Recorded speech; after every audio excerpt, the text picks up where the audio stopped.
الحمدللہ آج کے اس پروگرام کا عنوان ہے یروشلم فلسطین 7واں حصہ، اور اسی پروگرام کا عنوان ہے یروشلم پاکستان انشاءاللہ۔ اعوذ باللہ من الشیطان الرجیم، بسم اللہ الرحمن الرحیم۔ الصلاۃ والسلام علیک یا سیدی یا رسول اللہ وعلی ازواجک و اصحابک و آلک یا سیدی یا حبیب اللہ۔ الحمدللہ لاہور شہر میں آج بروز ہفتہ 20 ذی القعدہ 1444 ہجری اور 10 جون 2023 عیسوی کا دن ہے۔ یاد رہے کہ سیدنا آدم علیہ السلام کو سجدہ کرواتے وقت جب اللہ تعالیٰ کی طرف سے یہ اعلان فرمایا گیا، انی جاعل فی الارض خلیفہ، تو اسی اعلان خلافت کے ساتھ حق و باطل کا معرکہ برپا ہو گیا تھا، دو قومی نظریہ بن چکا تھا، اور تب سے اب تک یہ جنگ، یہ معرکہ، یہ لڑائی، یہ سلسلہ مسلسل جاری ہے۔ اسی روئے زمین پر آپ دیکھیں کہ جب برطانیہ کو، یونائٹڈ کنگڈم کو، یو کے کو پوری دنیا پر حکومت کا موقع ملا، اور اس کے جو باقی یورپی حکمران تھے وہ بھی بہت سے ممالک پر قابض تھے، تو یہ یاجوج اور ماجوج جب پوری دنیا پر چھا گئے تو انہوں نے پوری روئے زمین پر ایک خلافت قائم نہیں کی، ایک کرنسی کا نظام قائم نہیں ہونے دیا، اور مزید فساد برپا کرنے کے لیے ملکی سرحدوں کے نام پر وطن پرستی کا وہ بت گھڑ دیا گیا کہ جو آج تک ہم سب کے حلق کی، گلے کی ہڈی بنا ہوا ہے، نہ اگلا جائے نہ نگلا جائے۔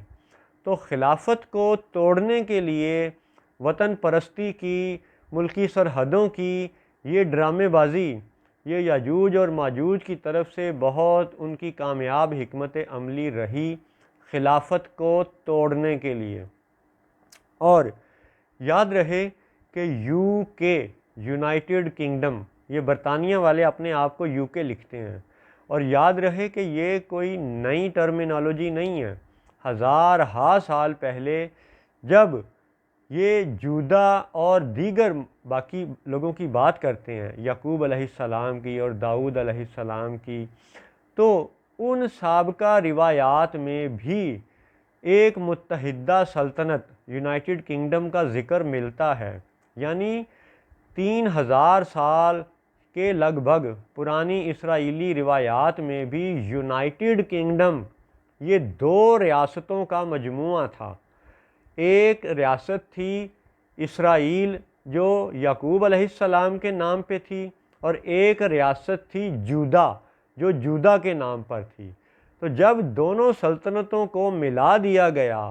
تو وہ مشترکہ جو علاقہ کہلایا وہ کہلایا یونائٹڈ کنگڈم۔ تو آج آپ دیکھیں کہ سن 2023 عیسوی میں جو یو کے ہے، جو آج کا بچا کھچا یو کے ہے یعنی برطانیہ، اس یو کے میں ایک تو تماشا یہ کیا گیا کہ 1917 میں بالفور ڈیکلیریشن کے اعلان کے ذریعے اسرائیلی ریاست کی بنیاد اور داغ بیل ڈالنے کا اعلان تو کیا گیا بالفور ڈیکلیریشن کے ذریعے، لیکن 1917 کے بالفور ڈیکلیریشن سے آج 2023 عیسوی تک برطانیہ نے، یو کے نے جودا کی سلطنت کو ظاہر کیوں نہیں کیا، اس کا اظہار کیوں نہیں کیا؟ صہیونی فلسطینی ریاست پر قبضہ کر کے اسرائیلی ریاست تو بنا کر بیٹھ گئے، لیکن یو کے کی جو دوسری سلطنت تھی جودا، جس کے نام پر یہ صہیونی اپنے آپ کو جیو کہتے ہیں، اس کا ذکر آج تک کیوں نہیں ملتا؟ اقوام متحدہ کے فلور پہ، اقوام متحدہ کی اس نام نہاد جمہوری اسمبلی میں آج تک اسرائیل جودا ریاست کا ذکر کیوں نہیں کرتا؟ بالفور ڈیکلیریشن میں صرف اسرائیلی ریاست کیوں ہے؟ جودا کہاں غائب ہو گیا؟ یہ اہم سوال ہے۔ پھر دوسری بات کہ اگر سلیمان علیہ السلام کے حوالے سے علاقوں پر قبضہ کرنا یا اپنی ریاست بنانا صہیونی یا یہودی اپنا حق سمجھتے ہیں، تو پھر یہ بڑا اہم نقطہ ہے کہ پاکستان جیسے علاقے میں جب کوہ سلیمان کا وسیع پہاڑی سلسلہ موجود ہے اور صدیوں سے سلیمان علیہ السلام کے نام سے منسوب ہے، تو پھر جب سے یہ اسرائیلی ریاست کی بنیاد ڈالی گئی اور جب سے یہ اقوام متحدہ کا ممبر بنا، تب سے اب تک 2023 تک اسرائیل نے پاکستان کے کوہ سلیمان کے علاقے کو اپنے گریٹر اسرائیل میں شامل کرنے کا اعلان کیوں نہیں کیا؟ اس کا اظہار اقوام متحدہ کے فلور پر کیوں نہیں کیا؟ اچھا، ایک اور بات کہ وہاں پہ اقوام متحدہ میں یہ بتایا جاتا ہے کہ جی اسرائیلی ریاست کی بنیاد تو 1948 میں رکھی گئی تھی، لیکن یہ جو فلسطین کے ساتھ ان کا 2 ریاستی فارمولہ چل رہا ہے،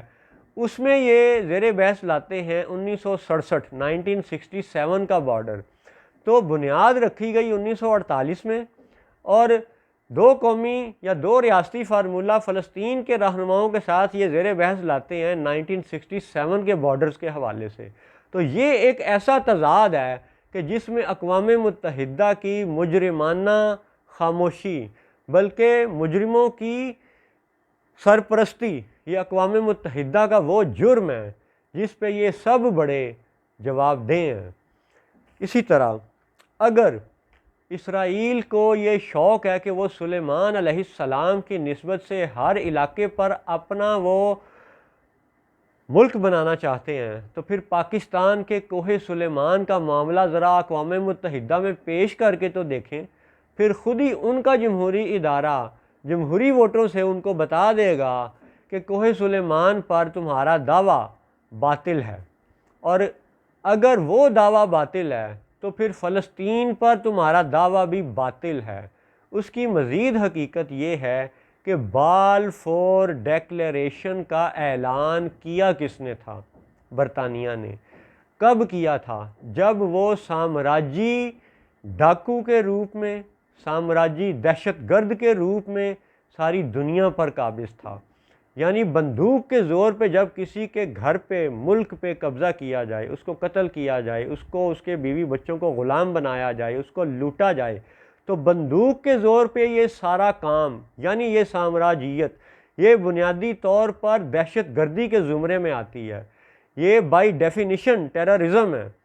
تو برطانیہ جب خود سب سے بڑا دہشت گرد ہے، تو اس دہشت گرد کا اعلان کردہ بالفور ڈیکلیریشن بھی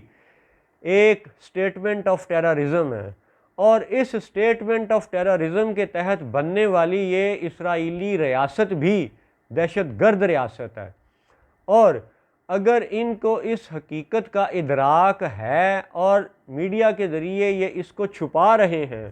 تو یہ حقیر آپ سب کو پھر سے بتاتا چلے کہ فلسطینیوں نے آج تک 70-75 سالوں میں کئی مرتبہ اقوام متحدہ سے یہ مطالبہ کیا ہے کہ جناب آپ ایک عالمی ادارہ ہیں،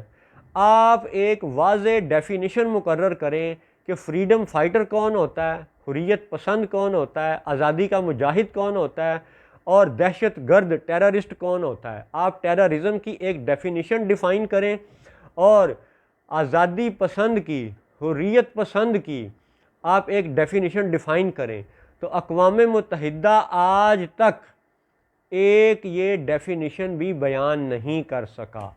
ڈیفائن نہیں کر سکا، کیونکہ وہ کرنا نہیں چاہتے۔ وجہ یہ ہے کہ اقوام متحدہ کو بنانے والے کون ہیں؟ وہ سارے یورپی سامراجی دہشت گرد، جنہوں نے بندوق کی دہشت گردی سے ساری دنیا کو اپنا غلام بنایا تھا۔ یہ ایک حقیقت ہے۔ اور بالفور ڈیکلیریشن کی حقیقت کو اگر آپ دہشت گردی سے ہٹ کے بیان کرنا چاہتے ہیں، تو پھر UK، یہ تو اسرائیل اور جودا 2 ریاستوں پر مشتمل ایک وہ پرانی سلطنت تھی، تو بالفور ڈیکلیریشن میں اسرائیل کا تو اعلان کیا گیا، جودا کا اعلان کہاں غائب ہے؟ کیا یہ بات UK والے، اسرائیل والے ایکسپلین کر سکتے ہیں؟ یہ سوال بھی ان کے کورٹ میں ڈال دیا گیا ہے۔ اب رہ گیا کہ کیا ارض مقدسہ کو اسرائیل کہا جا سکتا ہے، اس پہ حقیر نے پہلے بھی اپنے معروضات پیش کر دیں، اور انشاءاللہ اگلے پروگرام میں بھی یہ مزید بتایا جائے گا کہ ارض مقدسہ کا نام اسرائیل نہیں ہو سکتا۔ السلام علیکم ورحمۃ اللہ وبرکاتہ۔